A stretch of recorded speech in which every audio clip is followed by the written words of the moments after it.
Hey guys, today we are talking about Stoicism. So you may not have heard about Stoicism, so you think, but it's actually everywhere in popular culture. Everybody who doesn't believe in complaining, believes in fighting to be your best and just being tough, not allowing things to make you whine and cry and be a crybaby, those people are Stoics.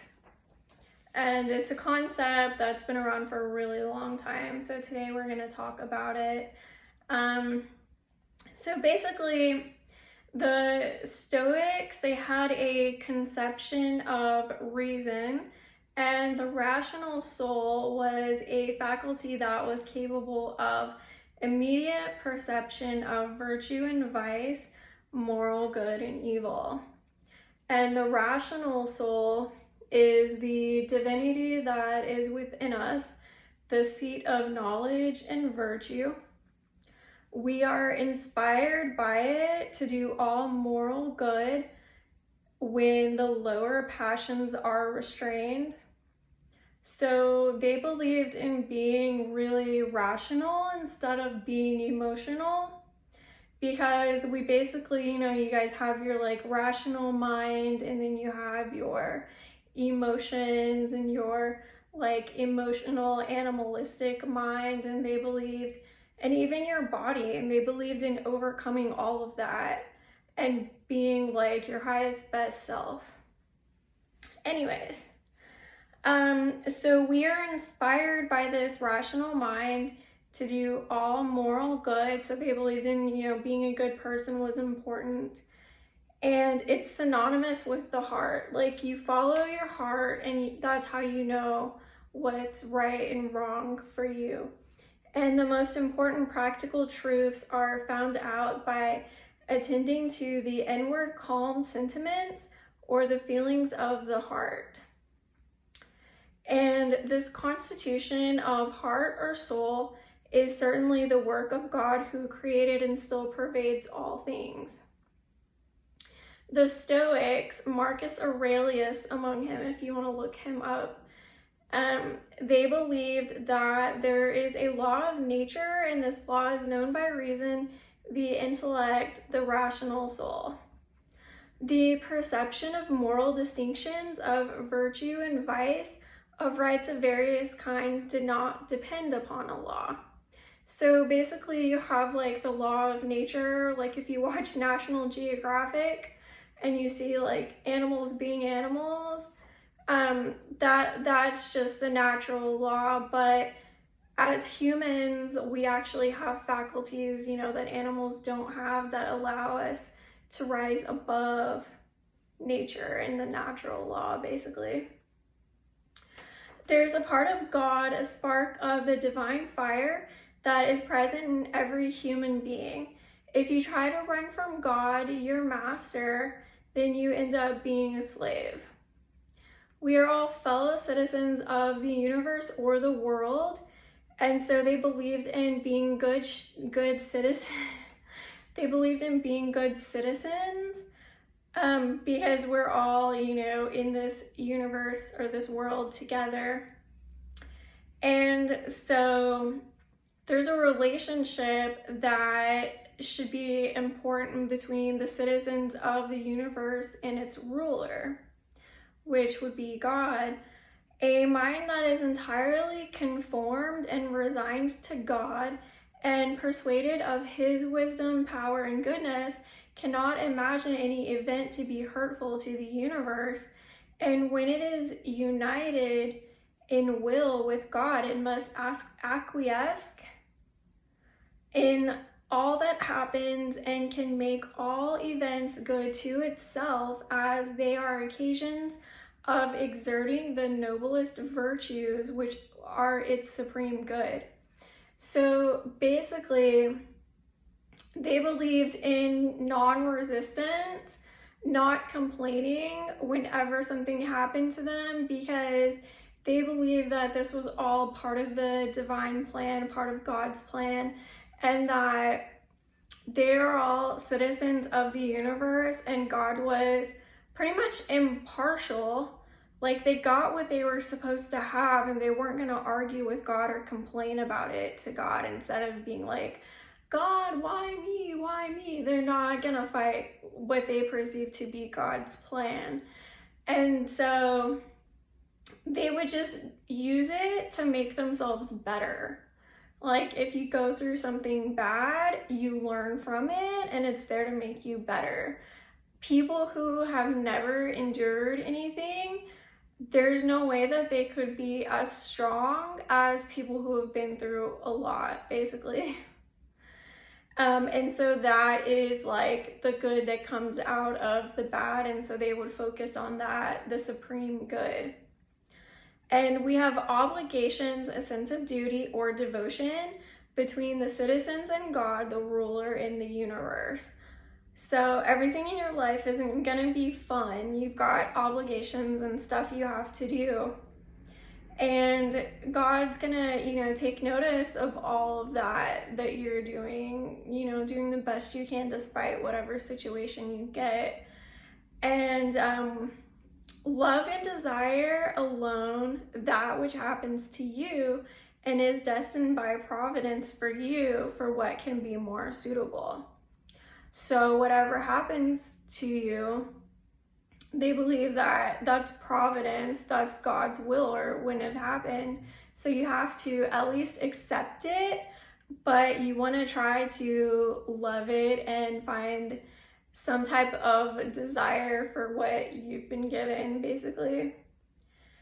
And because it is suitable for you, that's why you got it. That's what they believe. So they're not going to resist. And for a man who desires only what God destines him can never be disappointed, since infinite power, wisdom, and goodness must always accomplish its designs, and as he loves all his works, every event ordered by him must really be best for the whole and for the individuals to which it happens. A permanent conviction of this is the best foundation recommended. So, like I said, you may not think that everything you get is pleasant, but if it is something God is allowing, then you have to kind of look for the silver lining, so to speak, and that's what they did. So I can think of some examples in my mind. I don't know if you guys would like them, but basically we see a lot of contrast in this world. We see life, we see death, we see good, we see evil, we see healthy people, we see sick people, we see all this, and despite all of these things, there is something to be learned for every person despite where they're at, and they should try to be grateful for what they have, because according to the law of attraction, you're gonna get more of whatever you complain about, of what you focus on. And so this is a really good philosophy, whether you're good at metaphysics and law of attraction or whether you're bad at it and you feel like, I can't control anything. This is just what's been provided to me by God. And so they just accept it. They believe life always ends with death, and so you might as well just accept it and completely accept the order of providence. Whatever happens to us in life, however painful, appalling, catastrophic, should be regarded as a part of the divine plan and should be embraced.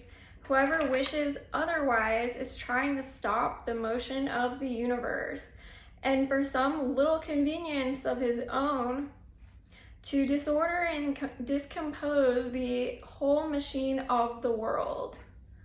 So just toughen up, basically. Like, just accept what you're given, do the best, don't be soft about it, just use it to make yourself stronger and better. Like, how many people have we seen that have really, really terrible lives, and then they end up writing a best-selling book about it because they overcame all of that? And so that's a story, right? if nothing would ever happen to them, that wouldn't even be a good story to tell. They wouldn't have anything to overcome. So, okay.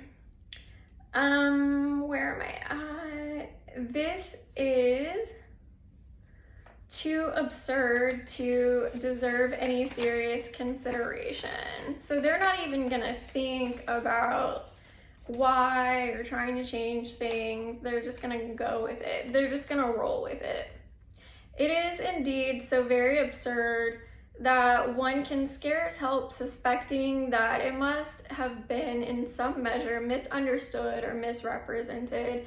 Basically, why do people think that life is supposed to be fair? Nobody ever promised us that life was going to be fair. And so it's kind of, to them, they think that people must have like misunderstood, or it must be like misrepresented. Marcus Aurelius, which if you guys want to study more about Stoicism, he's probably like one of the most famous ones, so you can look up quotes from him. He actually grew up in one of the richest families in Italy, and he was born with a fiery temper, but soon found that his favorite thing was to study Stoic philosophy. And he lived up to all of their ideals, which is eating a clean, restricted diet, nothing excessive, and dressing very plain, nothing excessive there, abstinence from anything soft, feminine, or luxurious. Stoicism is very manly. Yeah, but you know, he can be happy without having the luxuries, even though he's rich. He can be happy working really hard, like having a good work ethic. He doesn't need to be coddled like a little baby, right? It's like about being a man. Even if you're a woman, women can be very stoic. A lot of it is just having emotional balance and the strength to be neutral, to not be super happy and then super sad and swing back and forth. So sad, I'm so happy. Just have a sense of balance basically with your emotions, as being stoic. So that's what they believed in. They only cared about having the greatest dignity and constancy with a singular firmness of soul, not to be moved by any accidents. Most of the time, neither joy or grief could affect the stability of his emotions. And he was easy to get along with, and he was being free from all pride. So they do believe in being humble, not being prideful. If you look up Aristotle and look up Aristotle's virtues, you can find a lot of information about this and basically how do you be a good person, what's considered being a good person. A lot of it is that there are different extremes of things and that you aim to stay in the middle. So, then what he did, Marcus Aurelius, he gave up all of his father's and his mother's estate to his sister. So he did definitely practice what he preached. And basically, in a nutshell, that is Stoicism. So it is something that I think we need to incorporate into our philosophies and put into our toolbox for how we deal with life, because everything cannot be explained by just the law of attraction. There's a lot of things that we didn't ask for, and I don't think that you can always just snap your fingers and be in la la land and just escape from your problems forever. Sometimes that escapism can make you swing back and forth between happy and sad. So if you can just stay neutral and just accept things the way that they are, then you can have that stability, which is gonna help you out in life and everything. And if you stick with that concept of trying to be a good citizen of the universe, then you know you're gonna work really hard and you're gonna hustle, you're gonna do what you have to do, and you're not going to get caught up in like having to have all the luxuries and spending all the money you make. A lot of this stuff is really important for us to consider.